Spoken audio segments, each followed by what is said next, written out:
The end of an era, the last of the most dominant coin in the history of the U.S. Mint, the Morgan dollar. 1921 has a crazy story. We'll get to it. But tonight, uncirculated coins under $40. That's the crazy deal. So let's talk about the Morgan dollar. Let's talk about where it originally came from. So they found this large silver find in the late 1800s out in the West, the Comstock Lode.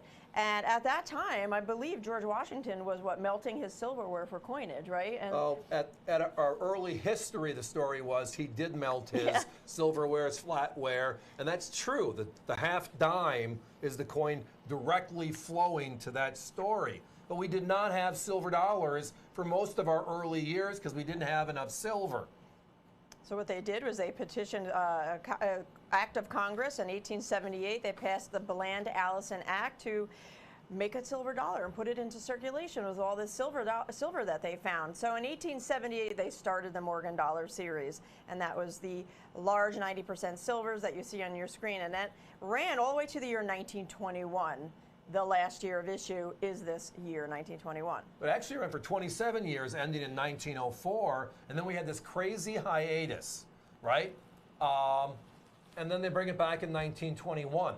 I'll go over that story, but it's the end of that fabled Wild West coin. It was the silver dollar through our westward expansion, made from silver out west. We have a silver dollar finally. But the popularity of this coin transcends. Remember a couple of years ago in 2021, the U.S. Mint launches a brand new 100th anniversary of our most beloved silver coin, the Morgan. They make 175,000, so in this case, Philadelphia. And today you can't touch them for under 300.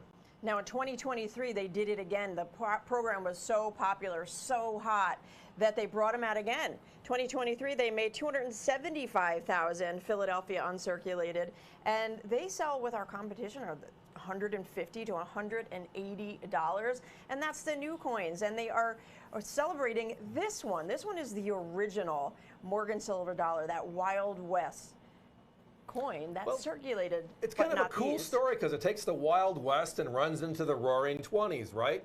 And we always forget about that. But tonight, a couple of things. One, yes, these are original Philadelphia strikes. These are not medallions or remakes like many of our competition sold the last couple of years because they couldn't find this coin.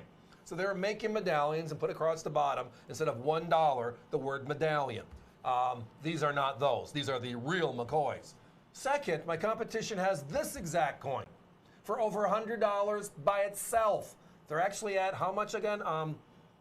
$136 to be exact for this same exact coin, a 1921 Morgan silver dollar in uncirculated condition. Now let's talk about what uncirculated means. Now think about this. In this year, 1921, these coins were struck at the Mint, the Philadelphia Mint, and they were put into bags. They were shipped around the country to put into circulation, right? But these here, uncirculated, means they never went into circulation.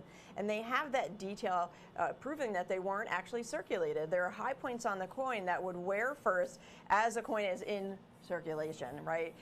In this case, you have beautiful detail on the breast feathers of the eagle on the reverse, and above that hairline, above the ear, on the obverse there, to show you that look how beautiful these are. Somebody stored these in this condition for over 100 years. Plus years. Now, the story of the 21 Morgan, though, is one of the great stories in U.S. coin history.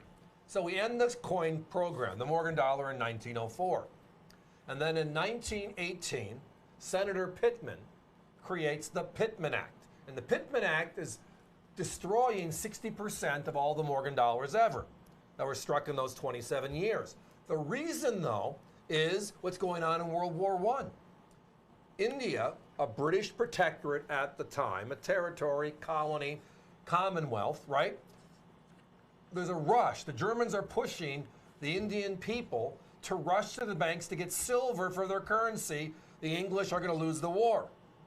So what does the U.S. do in its defense of our friends across the pond? We melt all of our Morgan dollars. Literally, 60% of them. And the silver then is sent overseas to help prop up the English crown and help the scenarios in India. That's exactly the story. But the back end of the story is even better. When the war is over, World War I is over, we have all this silver now in bullion form that is sitting there. So we petitioned to have a brand new silver dollar made, peace, celebrating world peace. The war of all wars at that time is over, time to celebrate peace. Well, we couldn't decide on the design, so it kind of goes on for months and months and months. It was a small little thing. I'll get to that in a little bit, but the bottom line is this. The U.S. Mint, though, could go back and make the Morgan again. So they brought back the Morgan dollar 17 years after the 1904s and struck it again until the peace was ready. So it's just a unique part of U.S. history, kind of showing that we're nimble and, well, everything else is history. $39.95 per coin for an original uncirculated Morgan silver dollar. 905-1649. That's the item number on this one. It's the end of an era for the Morgan, the last year of issue. A few easy ways to order. You can call us via the phone number you see on your screen. Very easy also to head over to the website. That's avccoins.com. And when you get there, just enter that item number 905-1649 into the search bar. And last but not least, I love this feature. You can scan that QR code with your phone camera app, and it'll bring you right to that page. And just enter the, it's not limited to one either. A lot of times customers will buy handfuls or 10, just to have that piece of history. I mean, these coins were originally intended for commerce.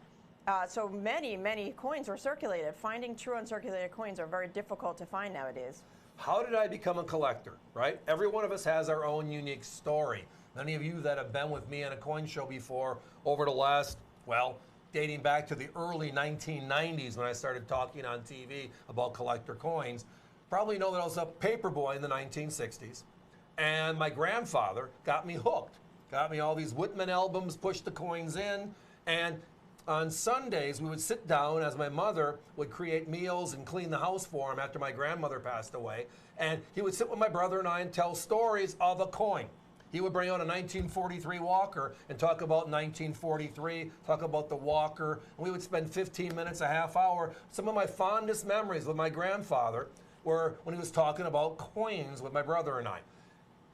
At $39.95, how about getting a newbie involved in this beautiful collectible area we have here and just talk the story. This one has so much story with it. The end of an era, brought back to life. Guys, I don't think we can do a minute. Let's put a 30-second up if we can, please. Lots of multiples, Allie, which means these coins are disappearing. I understand why. And remember, avccoins.com, as our phones are jamming. Once again, our competition, $136 for one of these. So add it up, how many can you buy with us here at AVC for one of theirs? I think 40, 80, 100, 3 coins for the price of one, and you're still saving. That's a really good BOGO. Buy one, get two, and still have a few bucks left over for a cup of coffee. Coffee in the morning, absolutely. I love that phrase. Thanks for listening, everybody, but it's time for us to be moving on.